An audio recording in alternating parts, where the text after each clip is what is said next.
Field marshal کو American president نے بلایا لنچ پہ تو اسٹریٹجیکلی ڈسکشنز ہونی تھی. 1 گھنٹے کا ٹائم تھا. چلے عموماً ایسی بائیلیٹرل ٹاکس میں 5-10 منٹ اوپر ہو جاتے ہیں لیکن گھنٹہ سوا گھنٹہ اوپر نہیں ہوتا. بالکل ٹھیک ہے. اچھا اس پہ جو ہمارا سٹینس تھا, جو پاکستان کا سٹینس تھا, اور ایران پہ جو ہمارے فیلڈ مارشل نے ان کے ساتھ اپنا ویو پوائنٹ دیا, وہ دیکھے پریویل کیا. ورنہ ایران کی جنگ کیا تھی؟ ایران کی جنگ تو اسرائیل کی جنگ یہ تھی کہ وہاں پہ رجیم چینج ہو. اگر وہ رجیم چینج وہ اگر ایران میں رجیم چینج ہوتا خدا نہ خواستہ تو وہ کس کی حکومت ہونی تھی؟ کیا وہ ہم افورڈ کرتے ہیں کہ اسرائیل ہمارے سر کے اوپر آ کے بیٹھ جائے؟ لیکن ایک چیز بتائیں کہ آپ کے خیال میں جو رجیم چینج والی بات ہے ایران کے اندر, وہ ابھی ختم ہو گئی ہے, مؤخر ہو گئی ہے, یا how will you take it? دیکھیے یہ نا بڑی کلاسیفائڈ چیزیں ہوتی ہیں. اور رانا صاحب آج کے دن جو میں آپ کی وساطت سے بات کر گیا ہوں, میرے خیال میں ہمیں اسی پہ اتفاق کرنا چاہیے. لیکن خواہشات ضرور ہوتی ہیں ہر ایک ملک کی. پاکستان ایک واحد ملک ہے دنیا میں جو اسلام کے نام پہ بنا تھا اور ہے, ایگزسٹ کرتا ہے. پاکستان نے کبھی ڈینائل نہیں کیا, ہم نے کبھی ڈیفینسو نہیں ہوئے کہ ہم اسلام کے نام پہ نہیں ہیں. ہم تو بالکل کلیئر ہیں اس معاملے میں. اگر یہ کوئی لڑائی ہے اسرائیل کے ساتھ تو وہ پاکستان کے ساتھ ہے, باقی تو کوئی ملک اس کے لیے میٹر نہیں کرتا.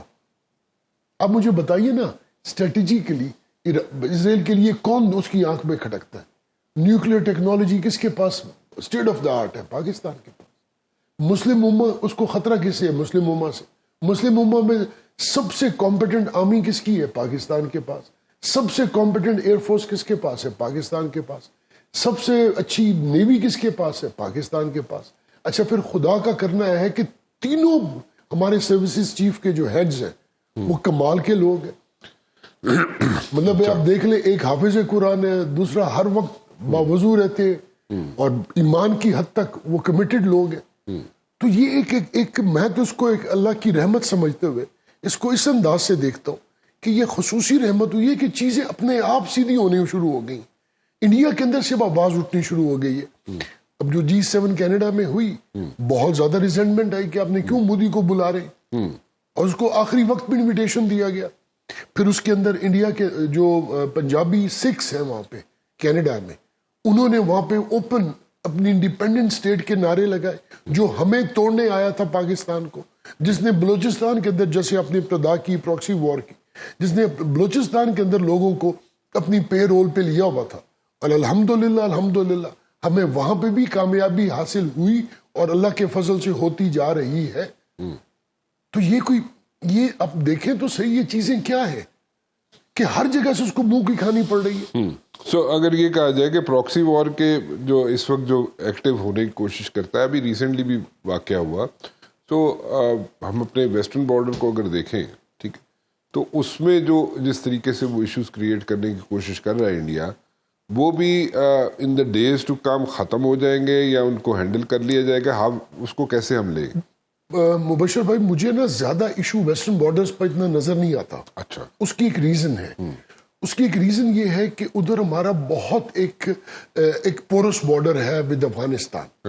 اچھا اس طرف ان کو بھی اب ریئلائزیشن ہو گئی ہے کہ پاکستان کا جو سٹینس تھا وہ درست تھا, اور پاکستان جو ڈے 1 سے کہہ رہا افغانستان, اچھا ادھر بھی انہوں نے انسٹیبلٹی شروع کر دی نا, ادھر بھی تو انہوں نے اپنی حرکتیں شروع کر دی. یہ باز نہیں آ سکتے اپنی یہ جو ہندتوا مائنڈ سیٹ ہے نا جی, یہ ایک بات آپ کو بڑی کلیئر ہو جانی چاہیے.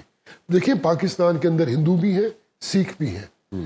ابھی میں ہمارے ایک امبیسڈر ہیں جو کہ سندھ سے ہیں اور وہ ہندو مذہب سے, ہماری کیبنٹ میں ہمارے ساتھ ایک ممبر ہے. یہ جو ہندتوا مائنڈ سیٹ ہے نا, یہ انڈیا کے اندر ان کی اپنے وجود کے لیے خطرہ ہے. اس میں خالی مسلمان نہیں ہے, اس میں سکھ ہو, عیسائی ہو, زوریسٹرین ہو, کوئی بھی فیتھ ہو, وہ ان سب کے لیے اتنا ہی خطرہ ہے. اس مائنڈ سیٹ کے ساتھ دنیا کو کوئی بندہ چل نہیں سکتا. سو یہی انڈرسٹینڈنگ تھی. اچھا, اور اس کی ریزمبلنس ہے گو کہ جوڈیزم ایک الگ مذہب ہے, یہودی ایک الگ مذہب ہے, لیکن ان کا اپنا ایک فنڈامنٹلسٹ اپروچ ہے. ان کی ایک بیونڈ ایک کانٹمپلیشن, ان کی اپنی ایک اپروچ ہے. دونوں میں اتنی نیگیٹیوٹی ہے تو ان کو تو کلب کرنا تھا.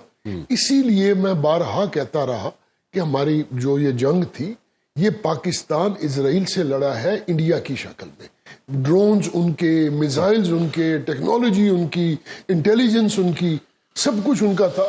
صرف آگے بیٹھا بندہ انڈین تھا. تو ہم نے تو ان کی لوگ سول آبادی کو ٹارگٹ نہیں کیا تھا، ہم نے تو ان کی اسٹریٹجک لوکیشنز کو ٹارگٹ کیا تھا. وہ آج کیوں اچھا دیکھیں پھر انہوں نے پھر یہ مائنڈ سیٹ دیکھیں کہ اسٹیٹ آف ڈینائل دیکھیں کہ ہمارا کوئی نقصان نہیں ہوا. پھر with the passage of time جب ان کو دنیا نے خود دیکھ لیا، سر یہ دنیا پاگل ہے جو رفیل کے شیئرز ڈاؤن ہوئے اور J10 کے شیئرز اوپر چلے گئے. یہ اس میں پاکستان کا، یہ پاکستان دنیا کی سٹاک مارکیٹس کے ساتھ پلے کر رہا تھا. ٹھیک کہہ رہے ہیں آپ. تو پروکسی وار کا اگر ہم کہیں جناب تو پروکسی وار وہ اپنی جاری رکھے گا، انڈیا اپنی شرارتیں جاری رکھے گا. میرا ذاتی خیال یہ ہے کہ جو ان کے انفلٹریٹرز تھے، دیکھیے درمیان میں بلوچستان ہے، اس کے بارڈر پہ افغانستان ہے، ادھر ایران ہے، ان دونوں جگہ پہ اس کی انفلٹریشن تو تھی.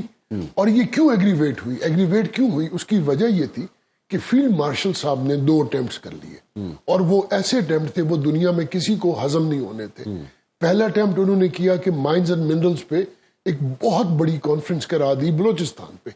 180 سے زیادہ دنیا کی ویل ریپیوٹڈ ملٹی بلینئر کمپنیز اسلام آباد تشریف لے کے آئیں، اور یہاں پہ ان کے ساتھ وہ بائیلیٹرل ڈسکشنز بھی ہوئی، MOUs بھی سائن ہو گئے.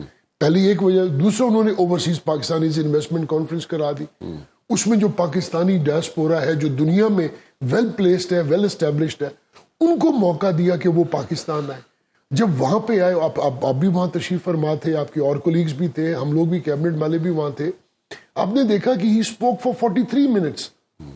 اور وہ جو انٹرنیشنل ہمارا پاکستانی ڈائسپورا ہے اس کو ہماری ایک جماعت والے کہتے تھے وہ تو ہمارے نظریات کے. اگر آپ وہاں ہوتے تو رانا صاحب آپ دیکھتے کہ ان کے جذبات جو تھے وہ عجیب ہی قسم کی کیفیت اختیار کر گئے. اور یقین مانیے اسی رات ایک یورپین برانڈ کے، ایک یورپین کمپنی کے پاکستانی نژاد بزنس مین ہے، ہی از اے بلینئر، مطلب he he's his net worth is probably 1.4-1.5 billion euros.